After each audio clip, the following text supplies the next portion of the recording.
Hello बच्चों, welcome once again to this amazing YouTube channel Ruhi online classes. तो बच्चों बिना टाइम वेस्ट करे मैं आपको बता देती हूँ कि आज हम लोग इस वीडियो में पढ़ने वाले हैं ट्रांसपोर्टेशन।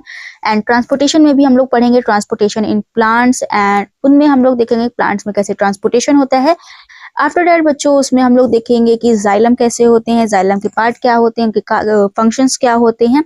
अगर आप ये सारी चीजें अच्छे से पढ़ना चाहते हैं एंड तक, तो आप लोग वीडियो के एंड तक बने रहिए और चैनल को सब्सक्राइब कर लीजिए। सो बच्चों स्टार्ट करते हैं हमारा टॉपिक आज का। सो बच्चों आज हम लोगों का जो टॉपिक है वो है ट्रांसपोर्टेशन इन प्लांट्स। लेकिन उससे पहले हम लोग देखेंगे कि ट्रांसपोर्टेशन का मतलब होता क्या है और ट्रांसपोर्टेशन प्लांट्स में कैसे होता है। तो बच्चों अभी तक आप लोगों ने इसके पहले का लेक्चर नहीं देखा है तो सबसे पहले जाके आप लोग पुराने वीडियोस को अच्छे से देखें ताकि आपके सारे डाउट्स अच्छे से क्लियर हो सकें। तो बच्चों अभी हम स्टार्ट करते हैं ट्रांसपोर्टेशन इन प्लांट्स। तो इसमें आप लोग देख सकते हैं transportation in plants is the process by which water, minerals and foods are moved from one part of the plant to another। तो बच्चे यहाँ बताया जा रहा है कि जो ट्रांसपोर्टेशन होता है वो होता क्या है। तो अगर हम लोग देख रहे हैं ट्रांसपोर्टेशन हम देख रहे हैं और वो भी प्लांट्स में देख रहे हैं, तो बच्चों प्लांट्स में एक प्रोसेस होती है, प्रक्रिया होती है जिसके अंतर्गत ये चीजें होती है कि जैसे कि जो प्लांट्स में वाटर होता है, मिनरल्स होता है और जो फूड्स होते हैं उनको एक जगह से दूसरी जगह तक ले जाने का जो काम होता है उसी को हम लोग ट्रांसपोर्टेशन बोलते हैं। जैसा कि बच्चों आप सबको पता है कि जो पौधे होते हैं उनको पानी जो होता है मिट्टी से मिलता है। तो मिट्टी से पत्तियों तक जो पानी जाता है वो किसके थ्रू जाता है, और पत्तियों में जो भोजन बनता है, जो पत्तियां अपने लिए फूड बनाती हैं, फूड बनाने के बाद उसको प्लांट्स के सभी पार्ट्स में कैसे भेजा जाता है वो आज हम लोग इस वीडियो में देखने वाले हैं। तो बच्चों अगर आप ये सारे अच्छे से वीडियो देखना चाहते हैं, पूरे टॉपिक्स क्लियर करना चाहते हैं, तो वीडियो के एंड तक बने रहिए और चैनल को सब्सक्राइब करके वीडियो को लाइक कर दीजिए। सो बच्चों ये था हमारा ट्रांसपोर्टेशन, जिसमें हम लोगों ने देखा कि एक प्रोसेस है जो कि प्लांट्स में होता है। एंड इसके अंतर्गत क्या होता है कि जो प्लांट्स में water and minerals and food जो होता है उसको एक जगह से दूसरी जगह तक ले जाने का काम होता है। तो बच्चों सेम प्रोसेस हमारी बॉडी में भी होता है। तो ट्रांसपोर्टेशन इन एनिमल्स और ह्यूमन बींग्स हम लोग नेक्स्ट वीडियो में देखेंगे, जो कि और भी ज्यादा इंटरेस्टिंग रहने वाला है। एंड ये तो था प्लांट्स में। आगे हम लोग देखेंगे transport of water and minerals, मतलब कि एक प्लांट में कैसे वाटर एंड मिनरल्स का ट्रांसपोर्टेशन होता है। तो बच्चों इसमें हम लोग देख लेते हैं water and minerals are absorbed from the soil by the roots where it is available in the form of soil solution।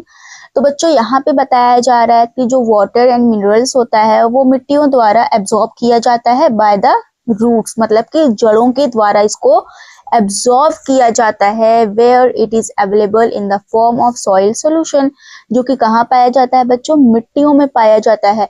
Water and minerals जो कि मिट्टी में पाया जाता है और इसको जो एब्जॉर्ब करते हैं बच्चों वो रूट्स के द्वारा। बच्चों जब आप देखते हैं रूट तो उसमें और भी बहुत सारे रूट हेयर्स और भी पतले पतले निकले होते हैं जो कि वाटर एब्जॉर्प्शन में हेल्प करते हैं। आगे बच्चों, thus water has to be transported upward to the other region of the plant। This upward transport of water is called ascent of sap। मतलब कि बच्चों इसमें बोला जा रहा है the water has to be transported upward, मतलब कि जो पानी होता है वो ऊपर की तरफ ट्रांसपोर्ट किया जाता है ना, to the other region of the plants. Other region का मतलब होता है जो वाटर है उसका ट्रांसपोर्टेशन जो होता है ऊपर की तरफ, मतलब जड़ से पत्ती की तरफ जाता है। यूनिडायरेक्शनल मतलब कि एक दिशा में ही जाता है, एक ही डायरेक्शन में जाता है। कहाँ से? जड़ से पत्तियों तक जाता है। और बच्चों पत्तियों तक क्यों जाता है पानी? क्योंकि पत्तियों में बनता है भोजन, है ना, पत्तियों में बनता है भोजन। तो यही लिए वहां पे भोजन बनाने के लिए, फोटोसिंथेसिस होने के लिए पानी की जरूरत पड़ती है। तो जो पानी की जरूरत पड़ती है तो वो जड़ से ही जाता है, तो इसलिए ये यूनिडायरेक्शनल होता है। लेकिन बच्चों जो भोजन बन जाता है, जो फूड बन जाता है पत्तियों में, तो वो पौधे के सभी पार्ट्स में जाता है, तो वो बाई डायरेक्शनल होता है, मतलब कि बहुत सारी दिशाओं में डायरेक्शन में वो जाता है। तो इसको आप नोट कर लेना नोट पॉइंट में कि transportation of water is unidirectional and transportation of food is by directional. Okay, तो ये हो गया एक्सेंट ऑफ सैप, मतलब कि पानी को ऊपर की तरफ जाना is known as ascent of sap. तो इतना आई होप कि आपको समझ में आ गया होगा। आगे अब हम लोग देखते हैं हमारा आगे का topic. Accent of SAP is perform by xylem tissue which comprises of, मतलब कि जो पानी होता है बच्चों जड़ों से पत्तियों तक जाता है जाइलम के थ्रू। तो जो जाइलम होते हैं बच्चों उनके 4 पार्ट्स यहाँ पे आप देख सकते हैं, xylem fibres, xylem vessels, xylem parenchyma, xylem tracheids. इन सब के बारे में बच्चों आपको क्लास 9th में ऑलरेडी पढ़ा दिया गया है, इसलिए यहाँ पे नहीं पढ़ाया जाएगा। तो अगर आप इनके बारे में पढ़ना चाहते हैं तो इसके लिए एक सेपरेट वीडियो आपको देखनी पड़ेगी, जहाँ पे आपको जाइलम के टाइप्स अलग से बताए जाएंगे। अगर आप इनको अच्छे से डिटेल में पढ़ना चाहते हैं तो आप कमेंट सेक्शन में बता दीजिएगा, मैं आपको लिंक दे दूंगी जहां से आप क्लिक करके अच्छे से जाइलम के बारे में पढ़ सकते हैं। आगे है बच्चों, root hairs are the main organ for the absorption of water and minerals, मतलब कि मैंने आपको बोला था कि जो रूट्स होते हैं उनमें और भी पतले पतले हेयर्स निकले होते हैं जिन्हें हम लोग रूट हेयर बोलते हैं, और इन्हीं हेयर्स के थ्रू बच्चों वाटर का एब्जॉर्प्शन होता है। और आपको पता है कि वाटर में मिनरल्स भी पाए जाते हैं, तो उनका भी एब्जॉर्प्शन हो जाता है, वो उनको अवशोषित कर लेते हैं, मतलब सोख लेते हैं। इन xylem tissue, vessels and tracheids of the roots, leaves and stems are interlinked to form a continuous system of water conducting channels reaching all part of the plants। इसमें बताया जा रहा है बच्चों जो जाइलम टिश्यू होता है, अभी आप लोगों ने देखा ना जाइलम वेसल्स होते हैं, ट्रैकीड्स होते हैं, तो इन सब क्या होते हैं बच्चों, जड़ और पत्तियों और तनों, मतलब कि तीनों में आपस में इंटरलिंक्ड रहते हैं, जुड़े होते हैं। जो जड़ में भी है वो पत्तियों से और तनों से जुड़े होते हैं। क्यों जुड़े होते हैं? ताकि जो जड़ से पानी अवशोषित हो रहा है, एब्जॉर्ब हो रहा है, वो स्टेम के थ्रू कहाँ चले जाए, लीव्स में चले जाए। तो वो आपस में सब क्या होते हैं बच्चों, इंटरलिंक्ड होते हैं।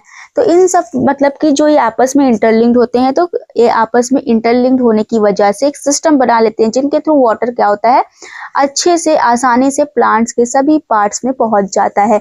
तो बच्चों आज हम लोगों ने मतलब ये इतना जो वीडियो हम लोगों ने कवर किया, इसमें हम लोगों ने ट्रांसपोर्टेशन समझा। अगर मैं आपको इजी वर्ड में समझाऊं तो ट्रांसपोर्टेशन एक प्रोसेस है जिसके थ्रू क्या होता है कि प्लांट्स या ह्यूमंस में भी बच्चों, आगे हम लोग नेक्स्ट वीडियो में पढ़ेंगे ट्रांसपोर्टेशन, जिसमें हम लोगों ने देखा कि सभी पार्ट्स में वाटर एंड मिनरल्स और फूड को अच्छे से सभी पार्ट्स में पहुंचाने की प्रोसेस को ट्रांसपोर्टेशन कहते हैं। तो अगर बच्चों हम लोग वाटर एंड मिनरल्स आपके सिलेबस में था, तो हम लोगों ने देखा कि जो वाटर का ट्रांसपोर्टेशन होता है वो जाइलम के थ्रू होता है।